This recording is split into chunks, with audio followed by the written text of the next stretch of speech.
देवगिरी बाहेरच्या या उतारा प्रकरणाची चौकशी व्हावी अशी देखील मागणी राष्ट्रवादी शरदचंद्र पवार पक्षाचे प्रवक्ते सुनील माने यांनी केलेली आहे।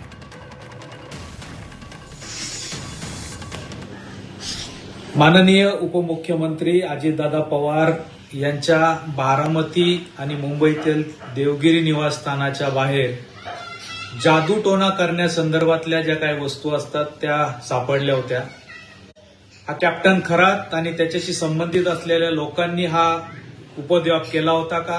अजितदादांवर असा काही जादूटोणा, मंत्र मारणं, अशा वेगवेगळ्या काळ्या जादू करणं असा काही प्रकार होता का? याचीही आता चौकशी झाली पाहिजे असं आम्हाला वाटतं।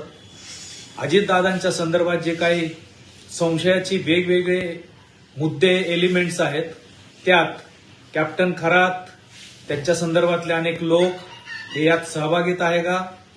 त्यांचीही चौकशी झाली पाहिजे। महाराष्ट्रात जादूटोणा विरोधी कायदा आपण केलेला आहे, त्या कायद्यानुसार तसाही गुन्हा यांच्यावर दाखल केला पाहिजे। ही अतिशय गंभीर गोष्ट आहे।